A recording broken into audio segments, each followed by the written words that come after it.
Hello, everyone, and welcome to the Starting Pixel podcast. I'm Rob Chandler. I'm Michelle Bonnard.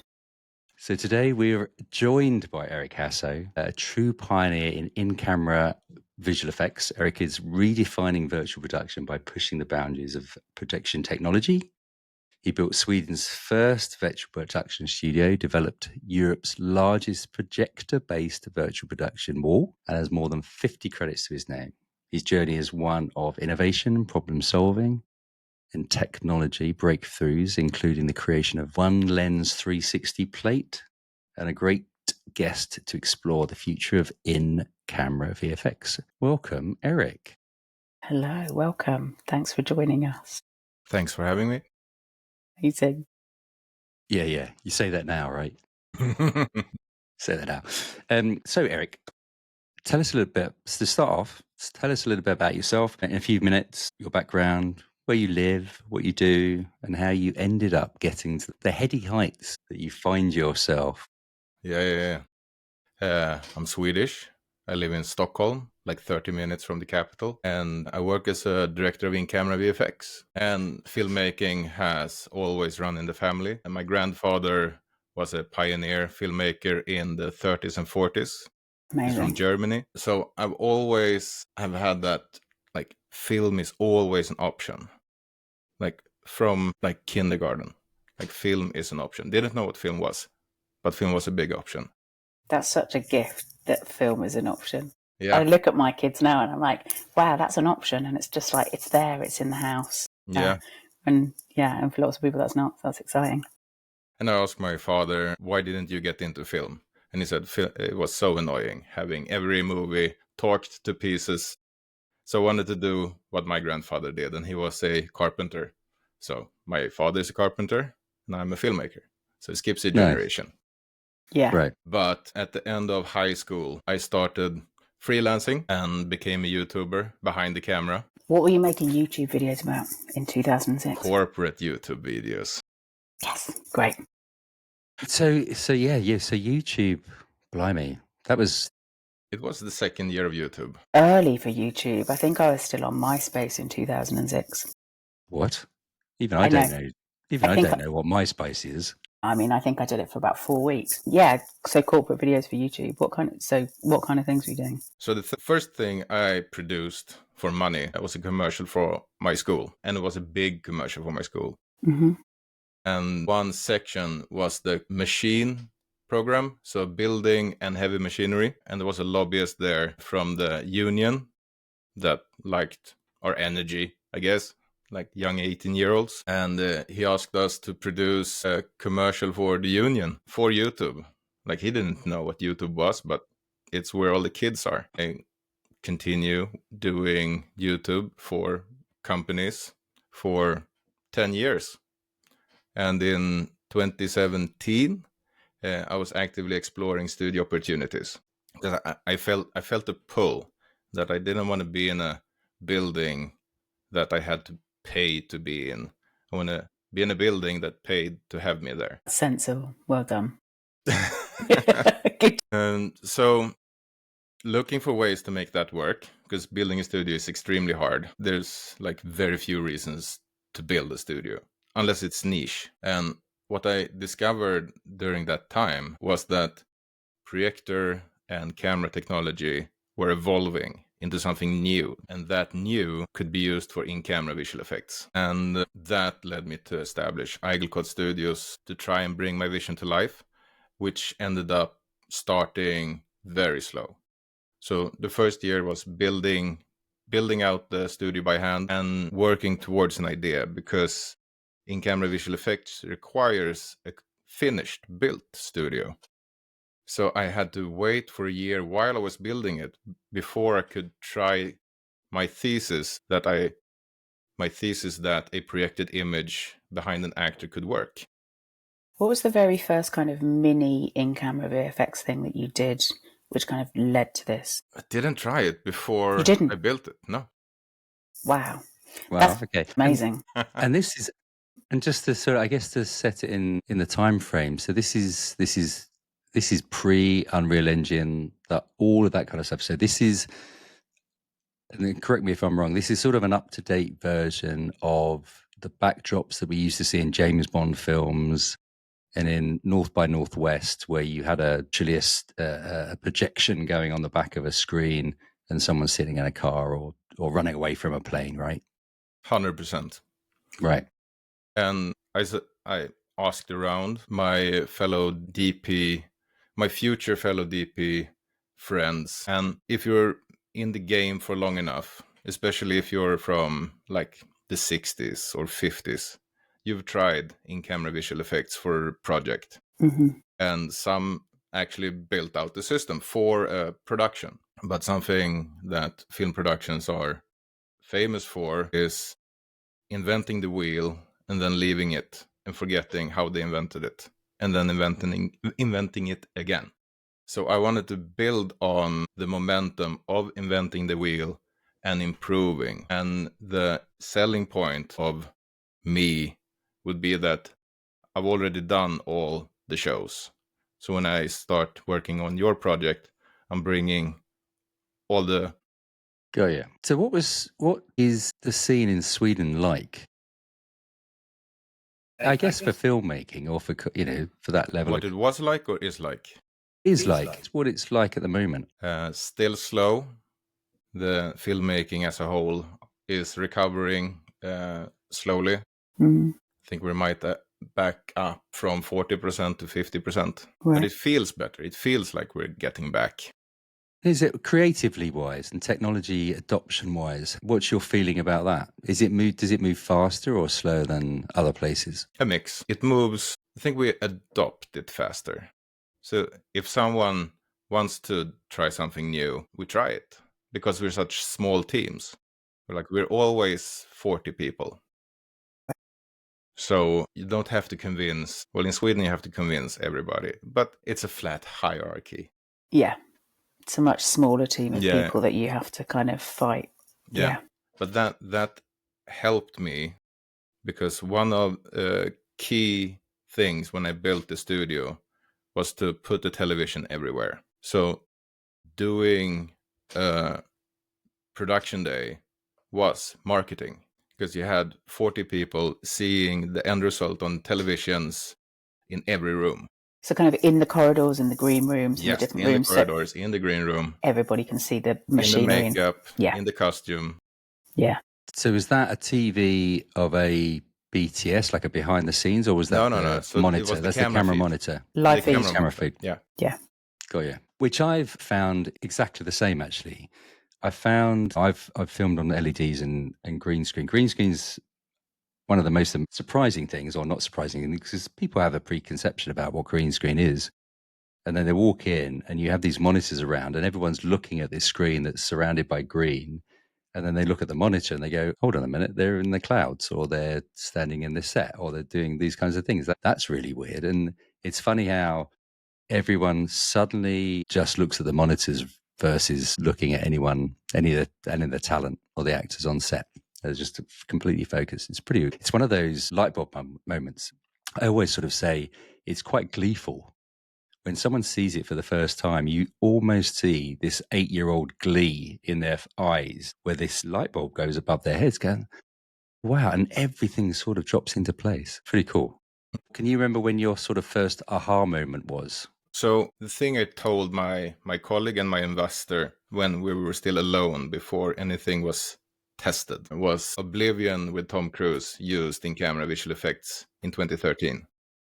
Yeah, I saw you talking about that. I've seen you talking about that, and it was such a good example of kind of the projection and just how simple it was. Like you say, going back to the old studio system of a painted backdrop. Like, can we do that? And yeah, such a good example. Mm-hmm. And nothing really changed from Oblivion because we're still chasing what they created because they moved the location up into the sky and they used 400 feet widescreen, 42 feet high. It was a massive set. When they were projecting that, I don't know if you know this, was that a sky? How was that sky captured? Was that sky built in a games engine or was that sky photography? projected photography, mapped together, stitched together. Yeah, they used the high resolution cameras on top of a volcano and shot for a week. Okay, wow. And it's so simple, isn't it? Yeah, and one part of in-camera visual effects that everybody overlooks is the plate is also shot in camera if you go that route. So it becomes an extension to in-camera visual effects. Everything is captured in camera. Yeah, there's something about that I really enjoy. And I'm interested in you talking a little bit more about it. And yeah. It makes it playful because me and the production, me and the director and the DP, we can play with, are we going to that location or this location? Are we shooting, let's say, car scenes? Because car scenes are the bread and butter of the industry. I like selling. And the reason I say I like selling is because I like a product that makes sense. I can sell a good product. And when you go out to capture a location separately from the performance, it makes sense. Because locations are very hard to handle and performances are very hard to handle. And going to shoot live, everyone understands what going out on location is. Well, it's like 50 honey wagons and catering and kit halfway up Snowdonia in the snow. Yeah. Yeah. We're gonna go to a break, and then we're gonna come back and we're gonna talk about what you've actually been up to and what you do. Amazing. Looking forward to it. This episode is brought to you by Morden Wolf. So, not sure where to start? How big a stage do you actually need? What about driving plates? Do you even need them? Is Unreal Engine necessary? Wait, what is Unreal Engine? You're thinking about virtual location scouting? But should you? How much is this all going to cost? And the big one, am I about to wreck my career by going the virtual production route? Yeah, there's lots of questions, and guessing your way through virtual production isn't the answer. That's where Morden Wolf comes in. We're an independent virtual production supervision studio, here to guide you from cradle to grave, whether you're just dipping your toes into VP or knee-deep in LED walls and camera tracking. We make sure you get exactly what you need. No overspending, no mishaps, just the right solution for your production. So if you need someone in your corner, choose Morden Wolf. Visit mordenwolf.com to find out more. Morden Wolf, why film it any other way? Well, welcome back, everyone. Hello, Eric. So, Eric, tell us in as few words as possible, how would you describe virtual production? Virtual production is the art of blending digital and physical worlds in real time. Okay. More I words? like that. No, I like that. I was just picturing that in my head, the kind of to get my hands in. It's sort of, yes. Well, it's the interesting thing, I suppose, is that, and we'll maybe go a little bit deeper into. Can I do a but? You can do a but. Virtual production is storytelling in pre-production. I see the sentiment around virtual production going more and more in the direction of VR and location scouting in the digital space. Okay. And in-camera VFX is the latter part of virtual production. Explain that. So if you were trying to explain this to one of your grandparents, or me, what do those two things mean? Actually, sort of realistically, what's the practical part of the previs part and the practical part of the in-camera VFX part? Yeah, the practical part of the previs is to be able to share an idea in full scale. So you can give your colleague a pair of goggles and they can come into your world. And you can ask, do you think this building is in the right place? Does it have the right color? Do you want to go inside? And that conversation can't start unless you visit a location for real. But with virtual production, you don't have to travel to that location or set build to visit it. So what would be a practical project? Let's say, right? A practical project to plan. Yeah. Well, in so just is it, Is it a film? Is it is it advertising? What's the project, and what do people see, and why would you need to use that tool? You should use it for everything, especially you should, especially if you're new to the game and want to get in and want to get funding, or you want to win commercial pitches. If you're able to create the story before you go out and do it, it's much easier to get clients aboard and get colleagues aboard, maybe even get actors aboard. And you don't have to repeat yourself. It's like, look at my world, go inside, we're doing And this. So what would that replace? What does that replace in the traditional way of, is that So pitch? it replaces to some extent location recce's, but it also means you can do a location recce and then extend it to the part of the team that wasn't onboarded or couldn't be there for real. But for creating the story, I think it's a brand new tool. Doesn't really replace anything, it just adds. Okay, so how about some of the tech that you are bringing to the table?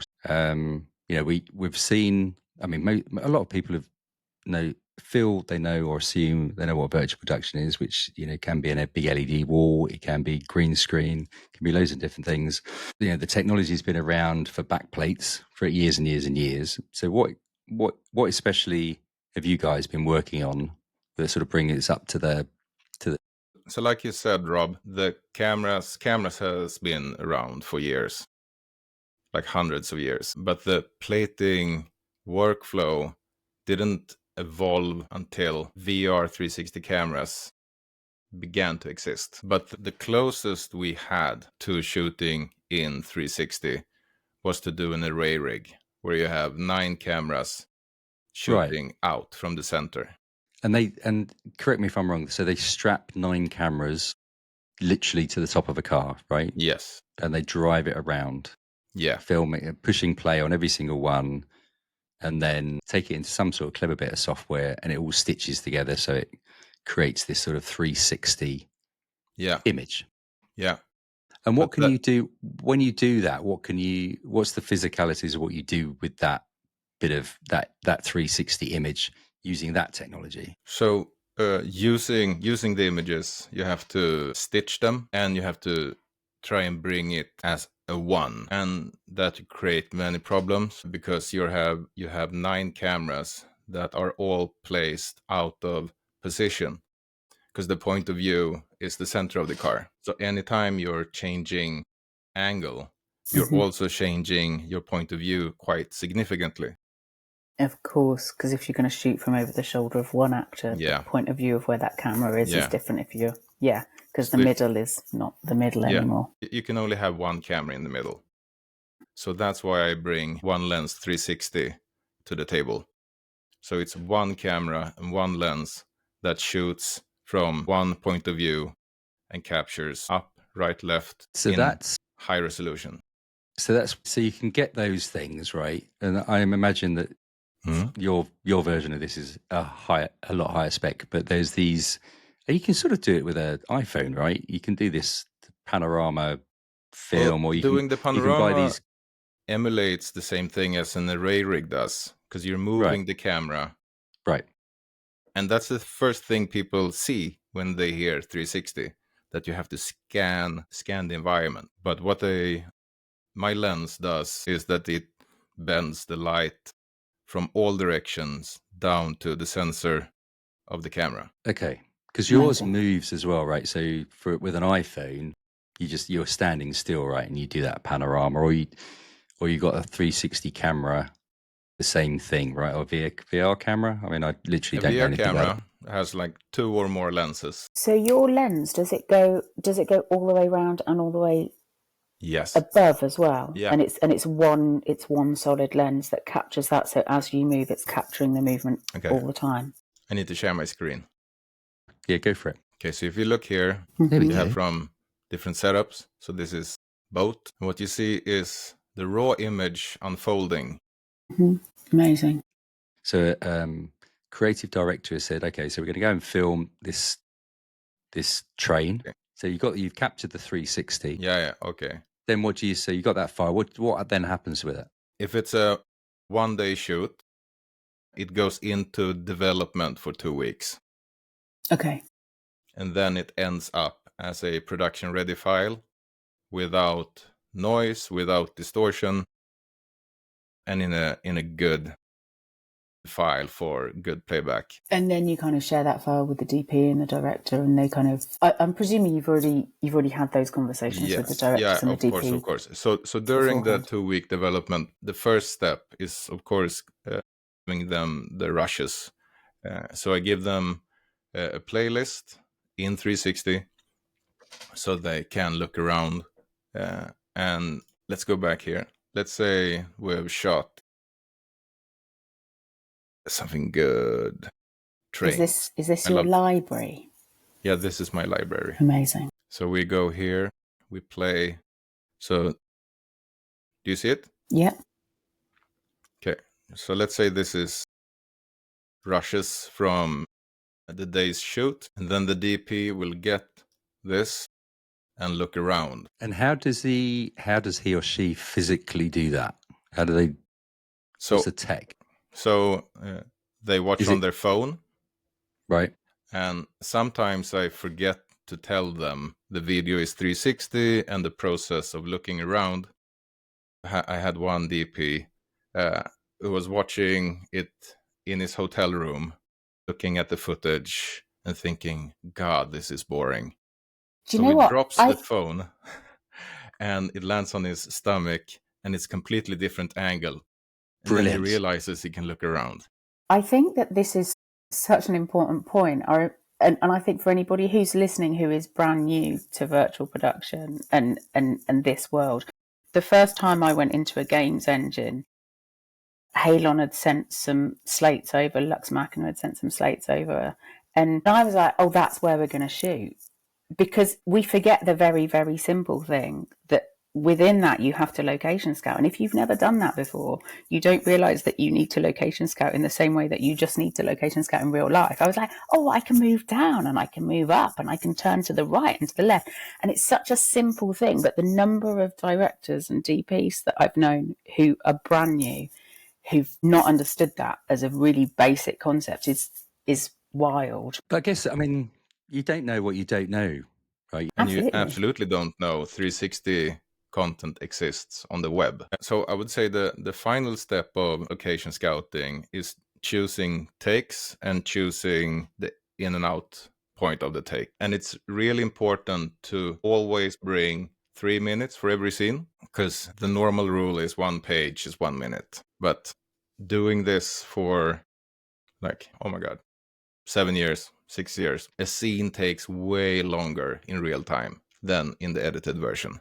So that's why you need, like, even if you bring 1/8 of a page, I actually had that last weekend. I was like, okay, how can my plate have run out and start over? It's only 1/8 of a page. And can you loop that?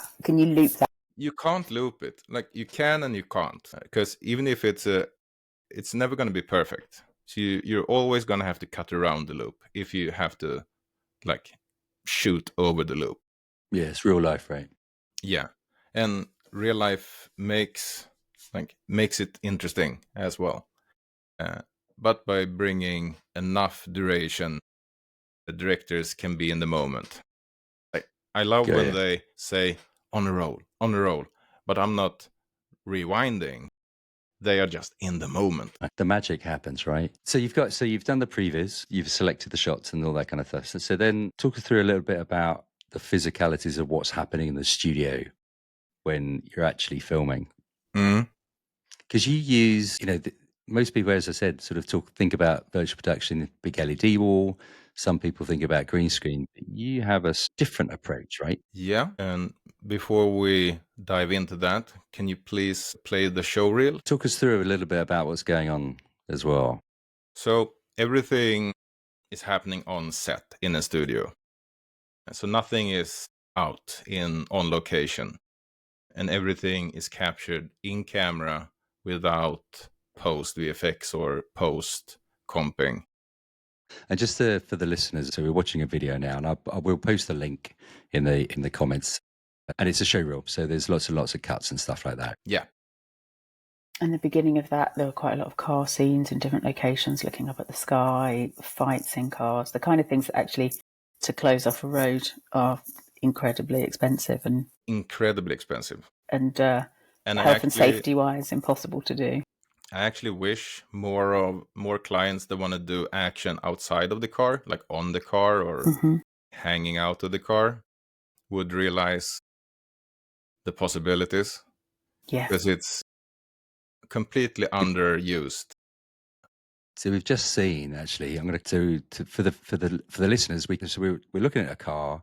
On the outside, there's a camera looking in. You could see reflections on the windows, and this is all captured in camera, right? So there's no green screening at all. None at all. Right. So there's reflections, and we can see out, and we're actually watching. It looks like whereabouts is that, in Stockholm? Yes. Yeah. So, and it's literally just then it flicked from daytime to nighttime instantly as well. Correct. Right. So and we actually did that. This show reel is a sequence with 12 locations, day and night locations. Okay. And we actually spent the morning pre-lighting all the 12 locations for 4 hours. Wow. And then we shot all locations in sequence for every camera angle. So I remember counting how many slates we would have produced in a conventional way, and it was 280 if I cut up every location with every angle and multiplied it. And this is a great way to do like sequence heavy car shots or car scenes, because the actor stays in the moment. I've done cars chases where the actor, so we cut it longer. Let's say the car chase is 1 minute, we cut it for 2 minutes, and then we play it back, and then we can get, let's say, 5 locations in every take if you look at it conventionally. And the amount of control you've got over that space is, all the control. Yeah. And it's great. Traditionally, you would have had to have either filmed that live on location, driving around with a car on a rig being pulled around, or physically in that car, which is almost impossible to do. Or you're doing it green screen, right? And then there's a huge amount of VFX where you're trying to get lighting into the car and you're trying to get reflections. When you tell us literally a little bit more about the technology that you use to project or to in the background, because it's, as I said before, it's not traditionally green screen or LED, right? I will support our conversation with another image. So what we're looking at is 2 different setups. The first setup is the car process stage, the basic one. And what we see in the picture is a 6-meter wide screen behind the car and the 4-meter wide screen floating above a car. And then we have 4 fixtures on stands, which are the image-based lights. And to our right, we can see an extended version of this setup where we have 2 6-meter screens facing each other, which is used for older cars where the angle of the side windows are almost flat, doesn't capture anything that would float above. So you mentioned image-based lights. Just quickly, what does that mean? So image-based lights are a light technology where you shine an image for one frame, and the light shining on the set is from an image.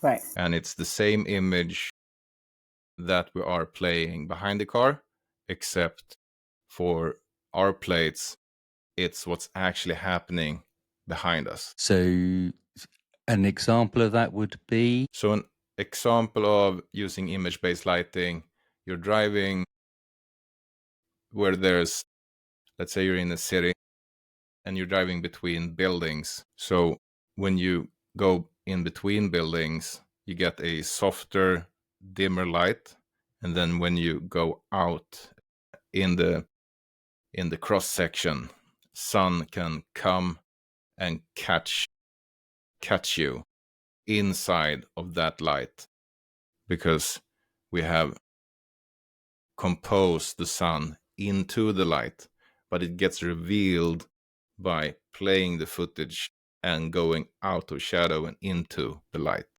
And I think I saw like blue flashing lights. There was some detective show or cop show. Yeah. And I saw blue, and you could see it in the background flashing, Yeah. and you could see it on the talents' faces as well. So that's effectively what image-based that's lighting. effectively an image of a siren, and that same image being inside our light.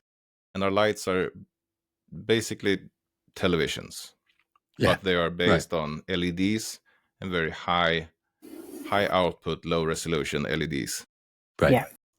And then we frame a match. When they turn blue, the siren in the image that's captured by the camera is also blue.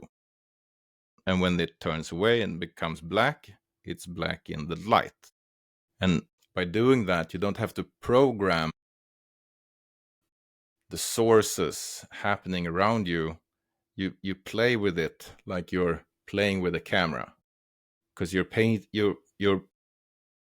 angling your digital camera to capture something for the light. It must be so much fun.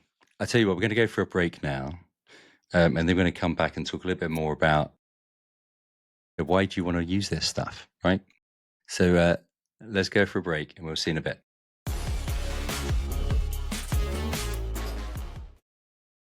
Oh, hello. It's a bit quiet in here without an ad, but it doesn't have to be. Maybe you want to reach filmmakers, producers, and creatives who are all about the latest innovations in film, TV, advertising, corporate content, or social media. Got a game-changing tool that saves time and money? A virtual production studio that no one's heard of, but hey, you've got free snacks. Or maybe you just want to remind everyone that you're the best brand out there. Well, this silence, it could be yours. Get in touch at startingpixel.com and let's fill this space with something a little bit more exciting. The Starting Pixel podcast. Why film it any other way? Welcome back. Hello. Everyone. Hi, Eric. Hi. Great. So thank you for that. So we've sort of gone through image-based lighting. We've talked about the projection side of things. We talked about the 360. I guess the big question is, so what's the benefits? And we sort of alluded to this a little bit earlier on, right? But people care about three things: time, quality, and money. Mm-hmm. So how does this affect that? And what's this? I guess there's a great phrase. What's the juice? Is the juice worth the squeeze? Oh no, Right. Rob, I don't know if I like that. I'm gonna say it out loud. I can't think of an alternative, but go, yeah. So what's it make? Because it's a big this is new tech. Is the juice worth the squeeze? Okay, is the juice worth the squeeze? You get I'm that going to right. take it on. Yeah, Everyone gets that, right? So what's how much juice do you get for all that squeeze you put into it? Well, what's the yield? I got a juicer for Christmas. Whilst you think about that. Well, you say time and money and quality. Well, when you're on set, there's no distinction. Time is money. Yeah. And you get 3 times back what you invest every day on set. Compared to a location. Compared to location. Like a regular, like a middle of the production day on location. I cannot imagine filming more than one car scene in a half-day shoot. Traditionally, at a push. Do you know what I mean? And you're kind of saying that you're shooting 5 different car locations. Sorry, I was thinking. I mean, 3 to 1 seems incredibly small. Actually, a 3 to 1 return. Right. The weather, because you can control the weather, sort right. You know what you have when you go into the studio, right? Like one of my producers said, like, Eric, you're expensive, but I know the sun will go up 6 a.m. when I work with you. And it's a feeling of comfort knowing that you will go into the day and come out with everything you planned to get. But Michelle, I want you to guess. I did a 2-day shoot this weekend. Mm-hmm. I want you to guess how many car scenes I did. I mean, okay, so if we're talking 3-to-1, 2-day shoot, let's say 1, 2, 3, 4, 5, 6. Let's say 8. Okay, Michelle. Ish. So I don't want to lie to you. So I'm gonna look into the folder. At the most, I was going to say 12. At the least, I was going to say 6. Is that 5 or 6. is that you based on you thinking what it would do traditionally, or you sort of taking a bit of guess how good Eric is? No, I think it's kind of based on stuff traditionally. So whenever I've done a car shoot, I think I've done 3 or 4 TV jobs where I've been driving a car, and I think one of them we shot a 40-second scene in the Olympic Park, and we had the rig on the car and we had the rig either side of the car and we shut the road down, and I think that we shot 30 seconds in 7 hours or 6 hours. And then another one I've done, we shut the motorway down, and that was insane. And we were on a low loader, well, we shut motorway down for part of it, and another one we were on a low loader and we were driving, pretending to drive, and we did probably a 2 2-minute scenes in 7 or 8 hours, but with multiple cameras. So I was like, the most we do traditionally is 2 scenes in 2 days. I like 2 or 3 traditionally. So if we're tripling that, then we go like 6 or 9. Yeah, this is actually the hardest part, because everyone's experience is different. Yeah, completely. So you can't really write down anything that conveys what the difference will be for you. Mm-mm. But we shot 22 car scenes in 2 days. I mean, I think the idea of that as an actor makes me freak out. Just like, could we? But it depends what you're shooting. But I mean, that doesn't surprise me. And I think, because I think I've seen the technology at work, and the speed at which you can make changes is really extraordinary. And the way you can kind of light the sun and then light the dark is I mean, it's really too. But that's game changing, right? I mean, that really is. It really pushes what production management can do, because I'm always the last part, because we have to produce the plates. They have to know what the weather was for the second unit, angles of the same scene. So try and manage actors to come in during 2 days for 22 scenes. I think it's really interesting, actually, because I think it puts a different pressure on actors. I mean, I think there's 2 things. I think your 3-for-1 is realistic in a way that I haven't heard before. Because okay, I can triple it and make it 6 or 9, but actually, what I'm not putting into the equation there is how long it's taken you to go out and shoot the plates, and then do all the work on those. So I think 3-to-1 time wise feels like it's a truthful equation, because I think obviously with some things you've got to do stuff in post, and in some things you've got to do stuff in pre. But if you're going out on location and shooting, hopefully you're not having to do loads of that. So 3-to-1 feels right. But directing some actors at drama school recently on some scenes where we're turning over really quickly, and the thought of me coming onto set as an actor and being like, we're going to do 22 pages or something in 2 days, the preparation time that the actor needs to put, and the kind of the readiness of the actor, it's a different thing.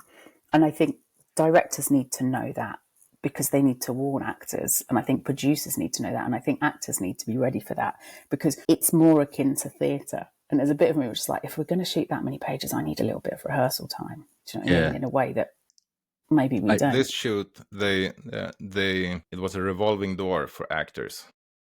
So an actor could come in and do one scene, which meant they were there for 2 hours and then went back to the hotel. That's perfect.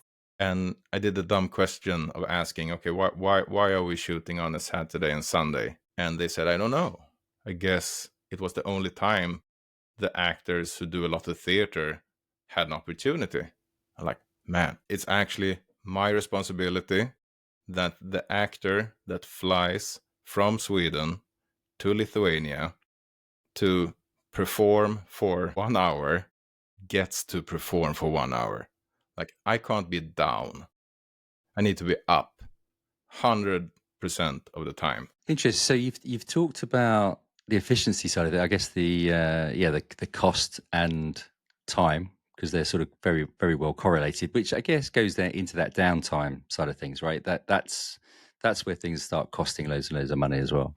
And the correlation between that and shooting in a real environment where you've got environmental challenges, cars control, shutting down, Michelle, you said about shutting down motorways and stuff like that, mad things, but that's only a way of doing it. But quality, tell us about the quality side of things. What's the difference between, a DOP director doing their job, and the actors actually, doing their job in the real world versus a studio?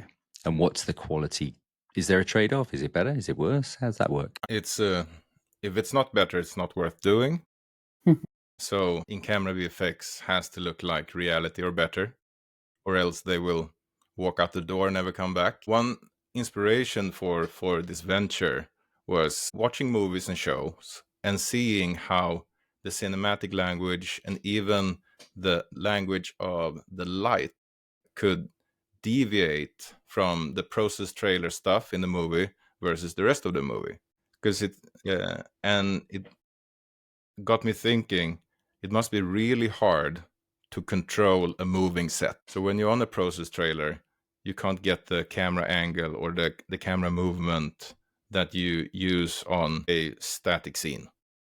And you can't get the lights that you use in a static scene. But in camera visual effects, it is a static scene.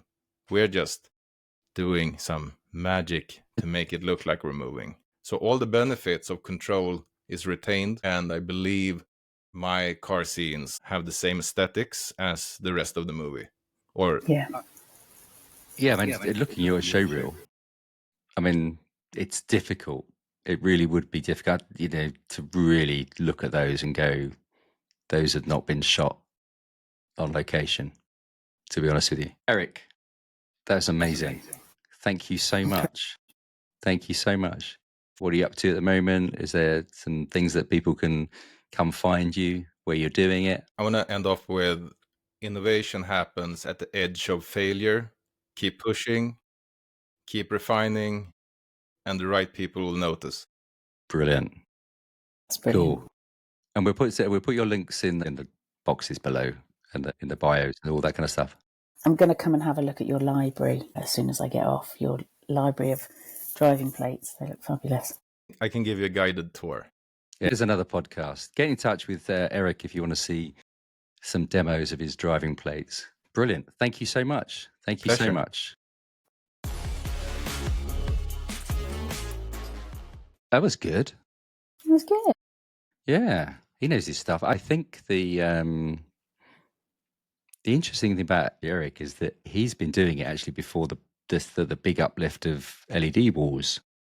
And yeah, I was watching his like he gave a 20-minute on his website. There's like him giving a 20-minute lecture talk, and I had a look at that earlier, and I was like, God, he was doing that before. I mean, he was doing it before Mandalorian. He built his studio before that. It's really right. Yeah. Yeah, it's smart. Yeah. And he doesn't use LED walls. He uses projectors as well. Yeah. No, and I was kind of excited by that. I was like, oh God, it's so theatrical, actually. Do you know what I mean? There's a kind of. I literally don't. I mean, it's really interesting. Like, there's, if I think back to plays that I've been in, people have projected clouds and things onto the psyche of a theatre, and the obviously kind of, if you look at early film, you've got people who painted the backdrops. You look at those British studio films, and you've got the Sykes and all of that, and we know that history. And then if I think about theatre in the kind of 80s and 90s, I remember going to the theatre for the first time and feeling like some things I saw were like a mix between television and film, because they'd have these big white Sykes and they'd project stuff onto them, and I'd be like, oh, there's a moving image on a Syke and it feels real. That doesn't feel theatrical. There's something about that's magic. And I think that projecting onto, projecting LED wall, it's not, it's not rocket science, is it? But it's so smart, and it's being able to stitch all those images together and feel life moving is is It's very cool. He's very smart, obviously. Super smart. And the fact that he's been doing that for so long and kind of but that's the thing, isn't it?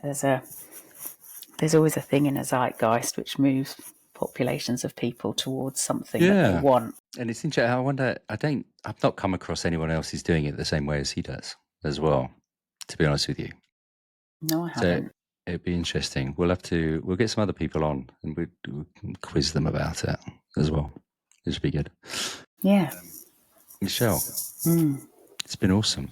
Well, It's my first foray into asking questions about tech. Do you know what's really interesting is I was like, I remember thinking I'm not going to know anything, and I almost want to rewire my brain to like a year ago when I really knew nothing, because I suddenly realised we were halfway through a conversation. I was like, oh, I probably should have asked about 5 questions by now about things that other people, if you were brand new. But no, it's lovely. No, I think it's good. No, it's brilliant. I think you bring a very different perspective that I won't be able to bring to it for sure. It was fun. It's good.